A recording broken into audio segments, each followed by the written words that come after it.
After months of uncertainty, a decision has been made regarding UAHuntsville's hockey program. And today's announcement is not the one hockey fans had hoped to hear. WAAY 31 Shea Allen has the final chapter in the UAH hockey saga went down right here at Spraguin's Hall this morning. Chancellor Patera announcing that the university's only Division I team is no more. The school says it's a financial issue, but I talked to those who say there's more to this story.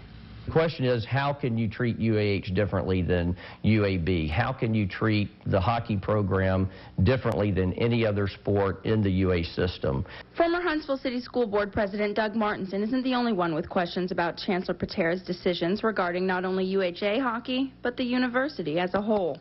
It's kind of sad to see someone who's never been a part of the Huntsville community and who never will be a part of the Huntsville community making this such decisions that impact the community as much as they do. Although the Chancellor wasn't available, university officials say his reasoning for returning Charger hockey to its club-level roots is just a matter of cutting corners to save money. UAH has faced a lot of budget cuts in recent years, so we're having to look at ways that we can save money. But not everyone is buying the Chancellor's explanation. Here we're saying cost is an issue for the program, yet he's able to spend $70,000 a year for a driver to bring him from Tuscaloosa to Huntsville. The Chancellor says Charger hockey will be best served as a club team. But once again, it isn't hard to find people who disagree. It's very unfair to the UAH hockey and more so to the to the Huntsville community. The future of UAH hockey is uncertain. I spoke with some of the Chargers today about that uncertainty. They say across the bench, emotions are running really high. Everyone's disappointed, but they tell me they've seen this coming for a while. In Huntsville, Shea Allen, WAAY 31, First News. Since the decision was announced, we have seen a lot of reaction on our Facebook page. Jamie isn't buying the official explanation. Money is not an issue, he says. The funds were raised to support the program over a minimum the next 3 years. Jenny disagrees. She says, I wasn't against cutting hockey, but I was against having hockey at the expense of all the other sports. I feel bad for the program, but the money to support a competitive and winning program certainly isn't there, and hockey is by no means a revenue-generating sport. And Chauncey says when the going gets tough, the tough quit. And if you want to sound off on this topic, just go to our facebook.com/WAAY31 news page.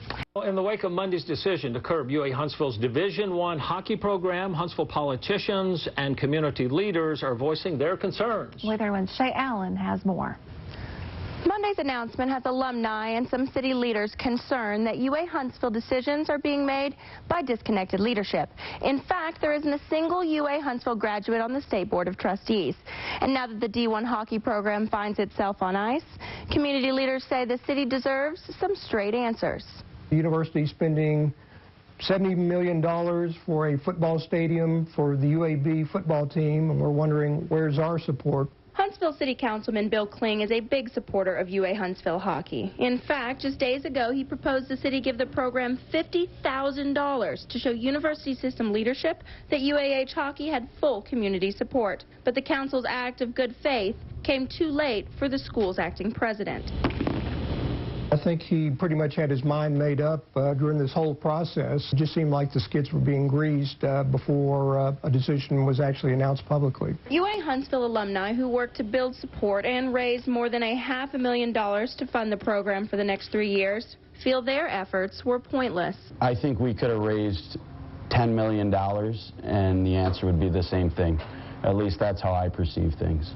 UAH now finds itself in an identity crisis. Without the school's only D1 sport, some worry the city will lose its designation as the hockey capital of the South. And looking forward, city leaders are concerned incoming university leadership won't look to preserve the city's identity either. We have a new president that'll be coming on board who is coming in from outside the community. We don't really know him, and he doesn't really know us. But for those who spent many late nights working to save UAHuntsville hockey, this isn't over. You know, in the game of hockey, you're taught not to give up. I tried to get comment from the university and from Chancellor Malcolm Patera about the community's concerns, but I was told he won't be issuing a statement. UAH officials say the Chancellor has returned to Birmingham and isn't expected back this week. Shea Allen, WAAY 31, First News. On thin ice, But that's not stopping hundreds of fans from rallying in Big Spring Park, hoping the Division I program will get a second chance. WAAY 31's Shea Allen joins us live with the latest. Shea?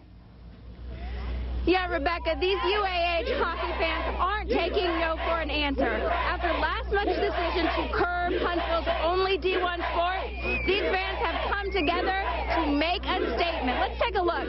We've got all these guys decked out in white and blue. Save the only D1 sport. Huntsville rally for UAH hockey. Tonight the Chargers are taking on Ohio State. Here with me I have Danny Jeffrey on. He's a parent of 2 UAH players. Danny, tell me, why are you guys here today? Well, Shea, you know, we're just very excited. We now have a new president and knows a little bit about hockey from what I understand. And we're just down here making sure that D1 ice hockey stays here in Huntsville. All that we're asking for is for the president to take, 20, 30 days and sit down with our group and let's go over the numbers. Let's look what we have to do to keep ice hockey, D1 hockey here in Huntsville. All right, well, tell me, you've got the mayor behind you. You've got the city council behind you. You've got all of these Charger fans behind you. Tell me, Danny, why is it important that Huntsville keep this D1 team? Well, it's very important. We could go on for a long time that there's a lot of good reasons, but you have a lot of the Huntsville alumni that have come here. They've played hockey here. They've gotten jobs here in Huntsville. They've gotten married here and they have children here. But not only that, but these 23 players that we have, they're probably the best ambassadors for the university as they go throughout the United States and play in different different cities like Boston and Merrimack, and I could go on and on. But it's just so it's very, very important, for the University of Alabama, Huntsville. All right, well, like I said, the Chargers take on Ohio State tonight, and I'm sure these UAH hockey fans are going to make themselves known. In Huntsville, Shea Allen, WAAY 31, First News. Hello to the UA Huntsville hockey program. SEC Commissioner Kenny Day tells us the Chargers will not be playing SEC club-level hockey. WAAY 31 Shea Allen has more on what many are calling the death knell in the UA Huntsville hockey program. According to Commissioner Kenny Day, SEC club hockey is no longer in the cards for the UA Huntsville Chargers.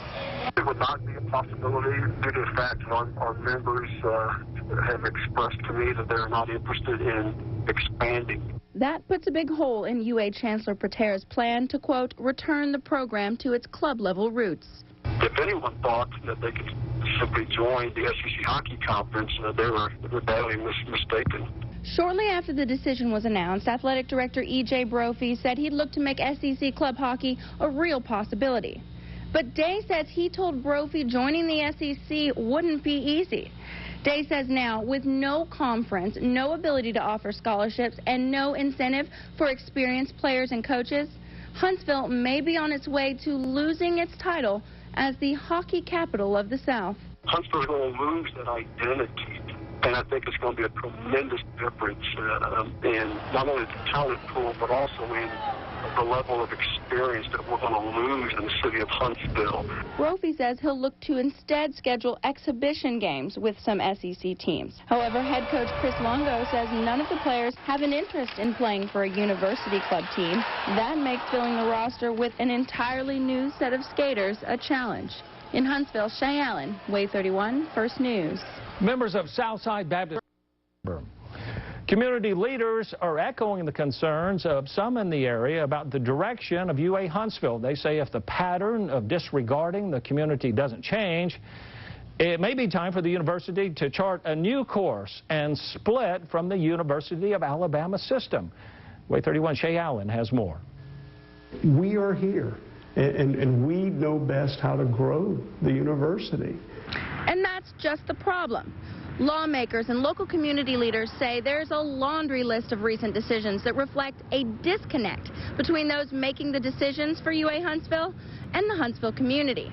Last week, Huntsville Mayor Tommy Battle sent a sternly worded letter to the board. Battle says recent decisions demonstrate a disregard for the best interests of the university. Battle wrote, "Our intent is not to run the university, but we also do not believe our community partnerships and deep connective tissue with UAH should be so boldly ignored." So we've got a situation here where we sometimes feel like we're getting taxed without representation. Representative Phil Williams says he will draft legislation that will allow UA-Huntsville to split from the UA system. Williams says learning that the University of Alabama had set up a program at UAH to compete for the same research grants was the last straw. We're supposed to be part of the same system. Why would they come and try to do that? I'm all for people competing, but not if you're on the same team. Students are echoing the same sentiment. I just think it's a shame. They say they feel left in the dark and that their desires are being ignored by university leadership. They don't know who's making these decisions, and they don't know if it's the right decisions. Williams says he hopes to introduce a bill in the 2012 legislative session. In Huntsville, Shea Allen, WAAY 31, First News. And still to come on WAAY 31, First. The mayors of both Huntsville and Madison are partnering with the county commissioner, coming together as one voice to the UA Systems Board of Trustees on behalf of UA-Huntsville. The reality of it is we are so strong in this community when we're all speaking on the same page, and that's what we're looking to do. Madison Mayor Paul Finley says he, along with Mayor Battle and County Commission Chair Mike Gillespie, have formed a committee to find out why a number of recent decisions have been made with an apparent disregard to the wants and needs of the university and its community. We don't know the right answers, but we know if we put the right people on the committee, they can investigate. Finley says he hopes the matter can be solved by simply educating the Board of Trustees. When we see some of the decisions that are coming out, so many times that truly means that they don't have the information they need and understand our community in the way that that is needed. Currently, not a single UA-Huntsville graduate sits on the board. We want our community well represented also. The issue of lack of representation hit a fever pitch after the community learned UA was competing with UA-Huntsville for research grants. The effective dismantling of the university's only Division I sport didn't help either. To look at the beauty of what's the synergistic piece of Huntsville and the surrounding community, and then also, well, what weaknesses are occurring. And if some of the weaknesses are those decisions are being made without proper understanding or influence here, if we can make a difference, we want to make a difference in those areas. Committee members have been tasked with investigating the situation. They will then report their findings and determine the necessary plan of action. In Huntsville, Shea Allen, WAAY 31, First News.